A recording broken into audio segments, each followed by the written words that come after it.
Okay,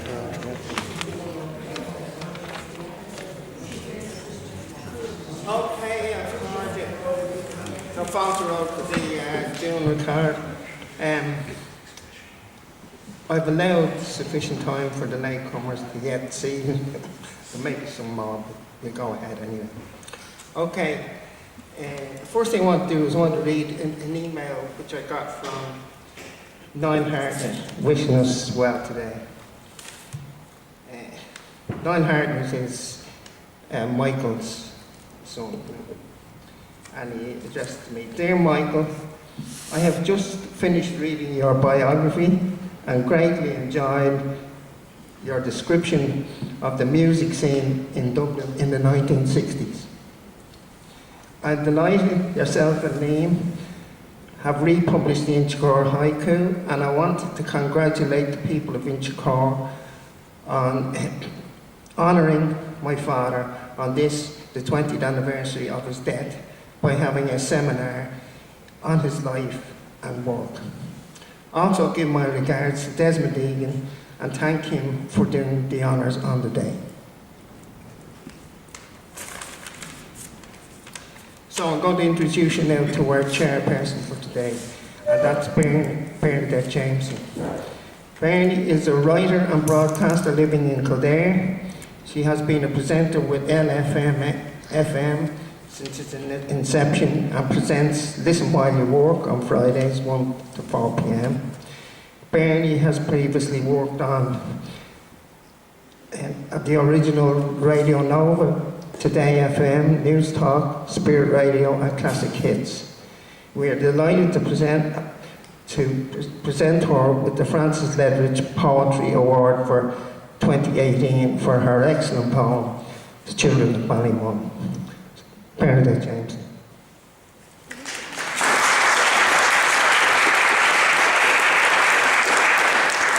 Thanks, Michael, and I'm delighted to be involved in this event, and I'm really looking forward to the insights into the life and work of Michael Hartnett that we just will share.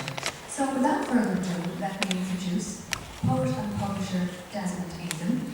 Des was born in Athlone, County Westmeath, and lives near Newbridge in County Kildare. Selections from his poetry have been translated into Russian, Hungarian, Czech, Italian, Bulgarian, French and Greek, among other languages. In 1972, he founded the Goldsmith Press. His awards include the 1983 National Poetry Foundation of USA Award for his collected poems and an IBAM Chicago Award for Literature in 2015. To date, he's published 23 collections of poetry, 2 of prose, and 2 translations of Greek plays. Ladies and gentlemen, Desmond Egan.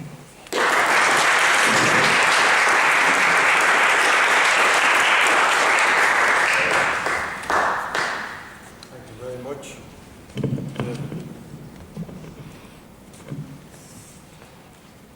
I'm not sure how is that working? Oh, it's working grand, yes. It's not? I think it is. Yes. I'm very pleased and honoured to be asked to give a talk on Michael Hartnett. And I thought that I would split it up into 2 parts. The first to talk about the man, and the second about, very short length really, I'll briefly indulge in some literary criticism. The man. I first met Michael at a poetry reading in the National Gallery in January of 1971. His smallness, he was only about 5'1". Even Hopkins was taller than that.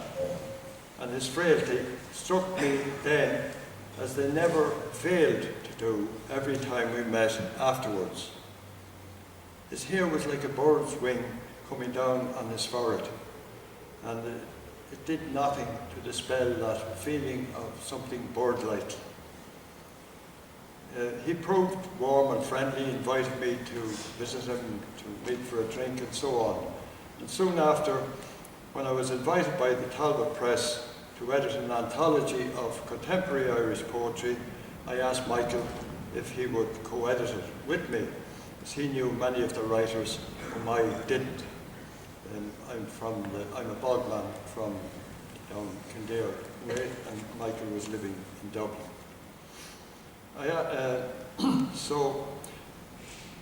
He agreed because he liked the formula, which was to ask the poets involved to pick their own favourite poem and to add prose comment. He liked that idea. And choice was the result. There were a few copies down there. Needless to say, I did most of the work.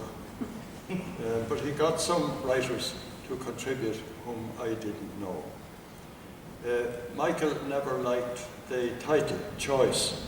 He told me that down in Limerick slang, it meant, give him choice meant tell him to F off.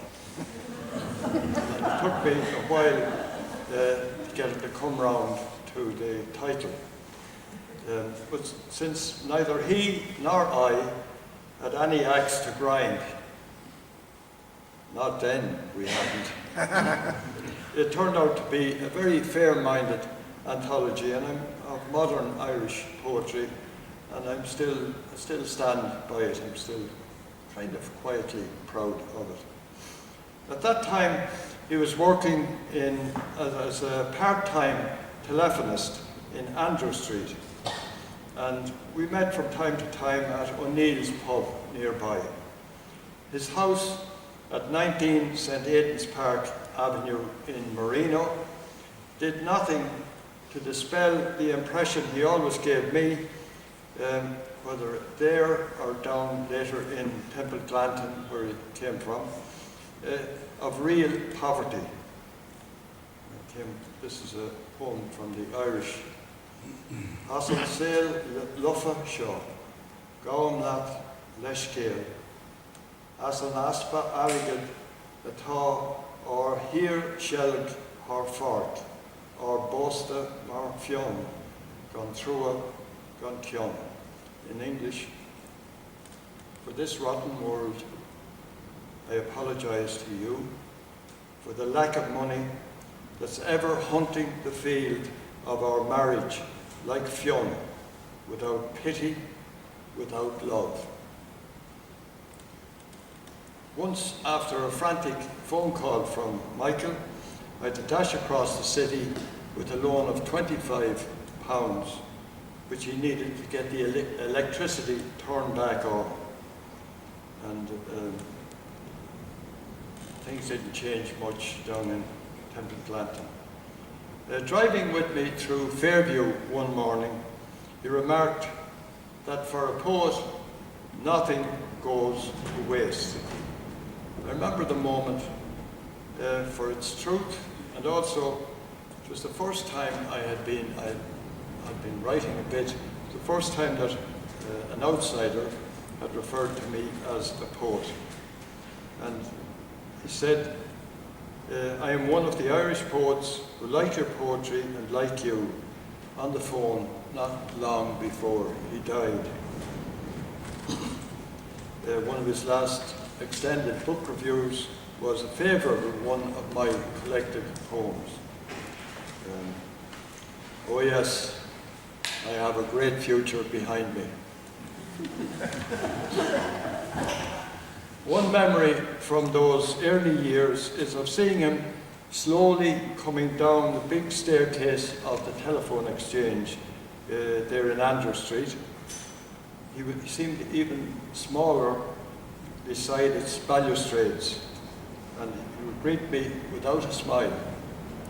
If you called on him there or at home, he met you in a very detached way, almost as if he were expecting you, or as if it didn't matter anyway, as if nothing mattered. It struck me then and always that there was something wounded, some great loss that took much of the good out of everything for Michael.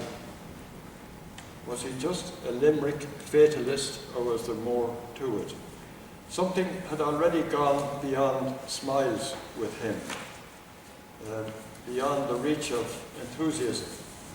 By comparison, Samuel Beckett was a load of laughs.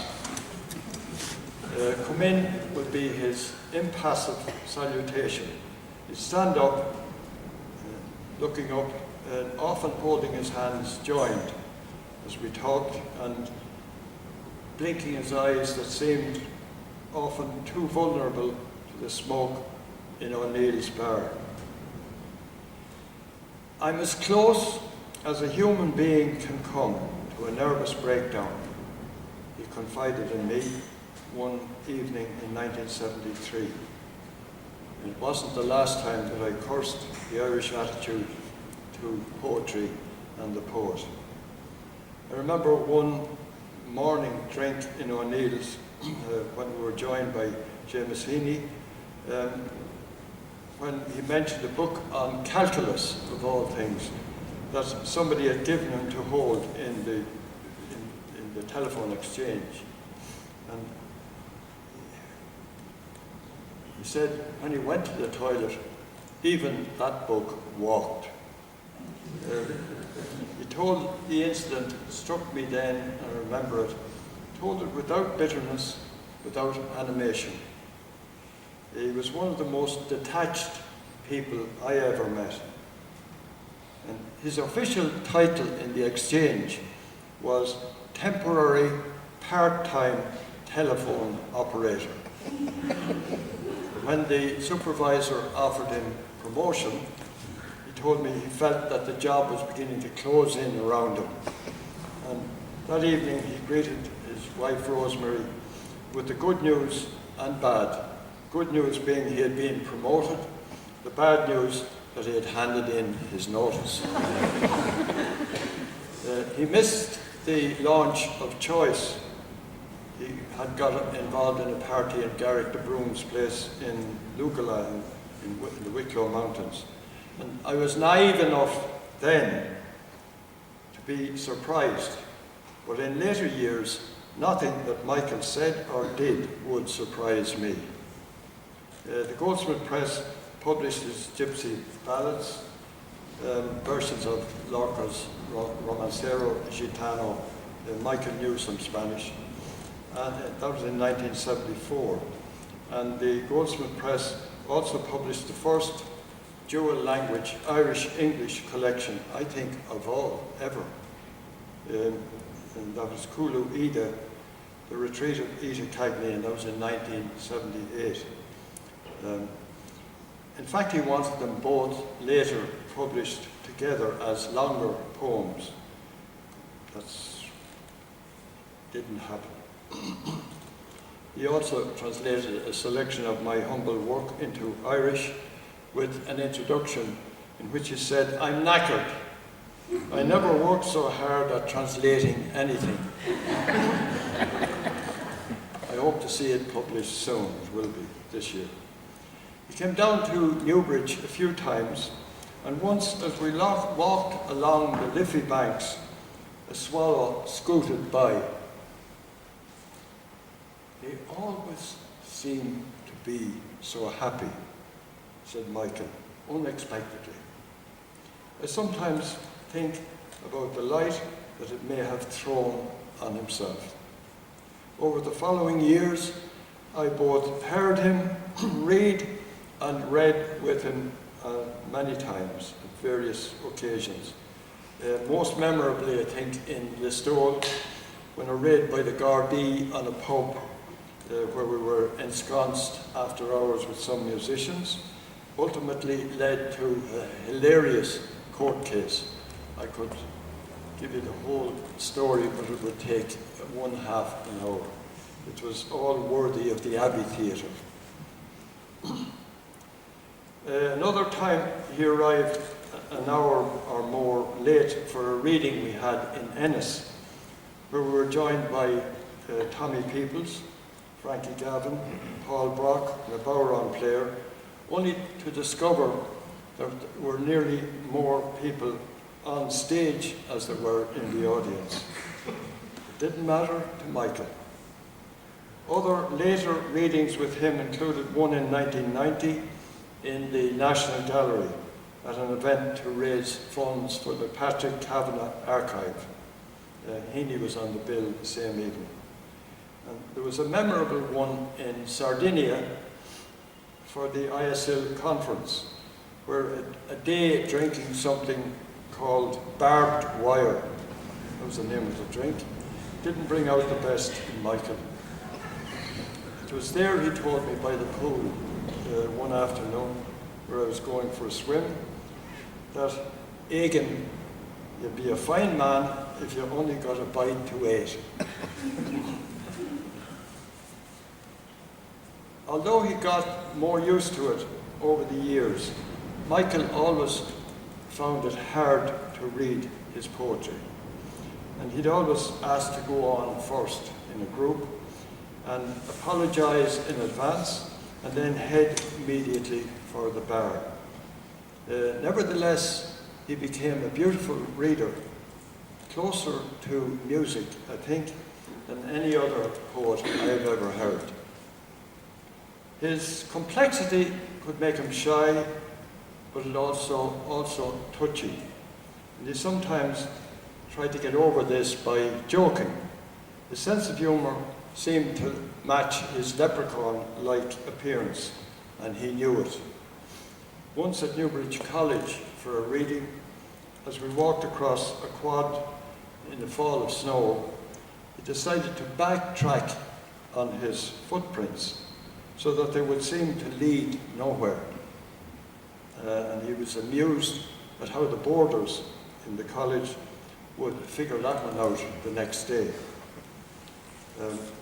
He always had a joke, and if you told him one, it better be new, or you'd get an outpouring of scorn. I told that one 20 years ago. His honesty and a countryman's interest in people made him the best of company. He had a formal courtesy which he never lost, even when things were going a bit rough. He was a gentleman. Women liked him a lot, including my wife, about whom he told me he was crazy. Literary or philosophical discussion had no appeal for Michael. He was a poet, not an intellectual. And thinking back on those days, the only ones who seemed to be interested in those things were painters. He was careful, much more than I was, to offer no opinion on the work of other poets, no matter how bad.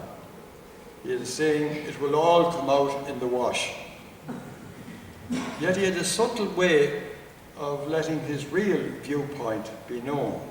Silence was one tactic, not praising another, asking someone's opinion of a poet still another.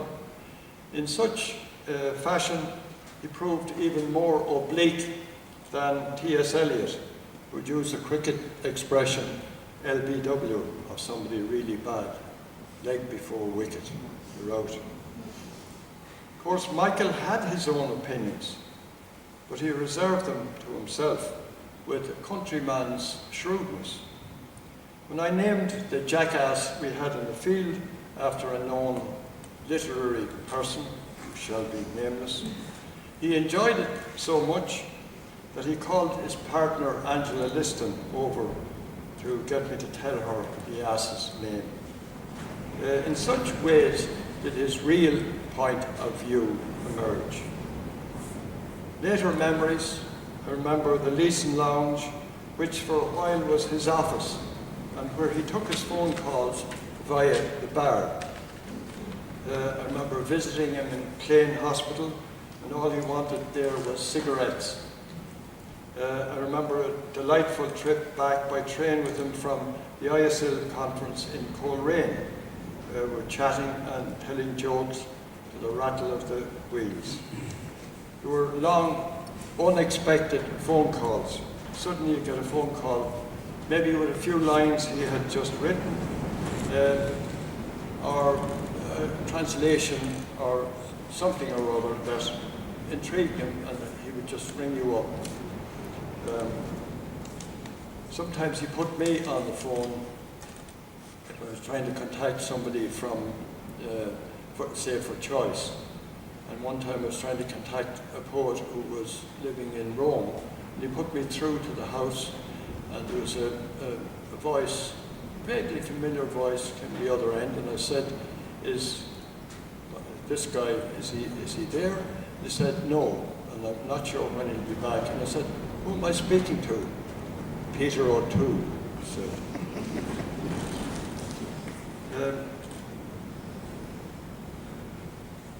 I remember a few lines from a tribute, it's a little jeu d'esprit that he wrote about Angela Liston before he died. I just remember the last few lines. "At times I have been pissed on. I take it all for you, Angela Liston." Some of his later writing could be jokey like that. For example, "On those who stole our cat, a curse. May all their kids come down with mange. Their eldest daughter start acting strange. And the wife start riding the range, and I don't mean the aga." And so on. It was a mock curse poem in the old Gaelic tradition of the air or satire, a bit like, remember the poem Encore, maybe. And it indicated perhaps a sense of belonging to that tradition, the kindred spirit of a brother whom he loved, and another man out of his time. In 1983, I wrote as a little jeu d'esprit, a tribute to Michael, bringing together many of these strands. I rhymed it. I don't usually rhyme, but that doesn't mean I'm not able. And wrote it as a kind of ballad because of his interest in such things, and he enjoyed it. Notes towards a poet. Michael, banjo music on the Limerick train. Hair like a jack snipe's wing. Michael, eyes bitten like fingernails. Michael, a smoky poker ring. Michael, steps stopped in our snow, or as cook doing steak and kidney pie. Michael, listen, Des, I have to go. Michael, the letter that didn't arrive. Michael, the Andrew Street Exchange, our run to reconnect the ESB. Michael, a pound let blow away. A check cashed in O'Neill's. Michael, someone else's top coat, and oh, that always broken smile. Michael, tiny writing in a note book, its cover borrowed by a child. I went with Viv to visit him in St. Vincent's Hospital where he lay dying. Somebody rang me up to tell me he'd like to see us. And he opened that knowing eye, tried to take off the oxygen mask to talk. And slowly he lifted his right arm in some kind of salute. I whispered to him that I'd often seen him looking better. And I'm sure he appreciated the joke. It was our final one. I knew that we wouldn't meet again. And leaving, I kissed his forehead. I assured him that he had fought the good fight and that his work would last. He died even as we left the hospital grounds. We were the last to see him alive. The poet. I'd like to begin this section with a quote from William Blake, whom I like because I think it's very relevant to Michael. If the doors of perception were cleansed, we would see everything as it really is, infinite. When he died, several obituaries praised Hartnett for the wrong reasons in lazy obituaries. He was a scholar, a critic, a demanding editor of other people's writing. No, he was something else altogether, a genuine poet the real thing among our standing army. And one of his poems, I think I can quote, Prayer at Morning, whom I ask for no gift, whom I thank for all things. This is the morning. Night is gone. The dawn comes up in birds and sounds of the city. There will be light to see by, things to do. My eyes will lift to where the sun in vermilion sits, and I will love and have pity. Hartnett at his best wrote like that. Words concentrated to a seeming simplicity and totally fresh.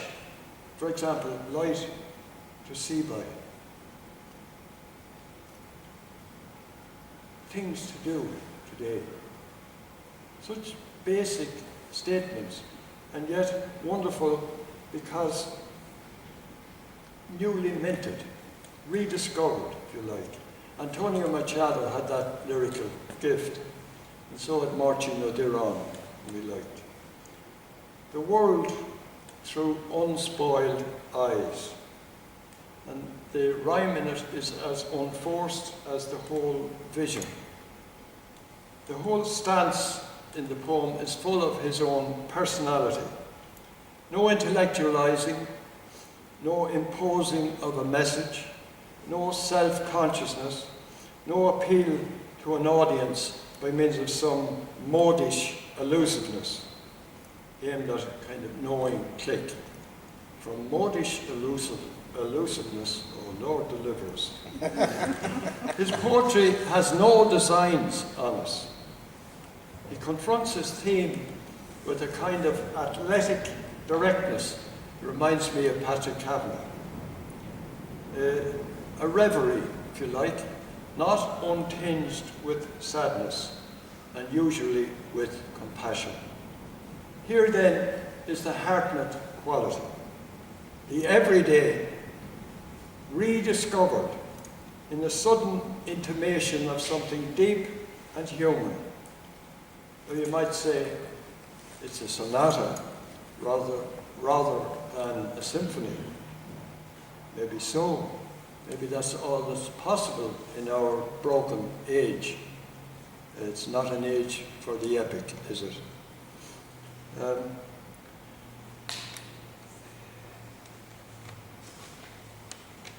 But as Kavanagh said, gods make their own importance. Michael said in an interview, if I had such a vision as Milton had, I would have to write a poem as long as Paradise Lost.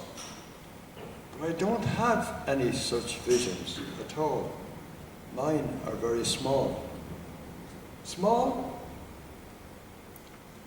In some ways, perhaps, but so intense, and depth really is what counts. A lot more than breadth. And he had that gift of pure lyric intensity.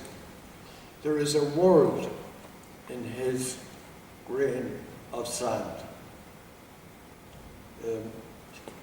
A fine collection, Inchicore haiku, which I'm delighted to see Michael has reprinted. He provides an example or two of what I'm talking about. All around, bright lights, windows of one well secured. I step on a snail. So much implied there, and not without humour. Another short example. Now in Inchicore, margarine generations are pale in spring sun. Imaginatively, he re-examines and reimagines a moment because of the fierce directness of his experience.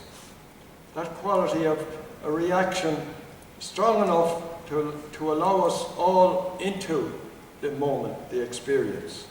the margarine metaphor, the pale faces, the observing protagonist, the presence of a compassionate humour gives the poem, short as it is, that special Hartnett quality. But he was no romantic. He had a cold eye on rural Ireland. All the perversions of the soul I learnt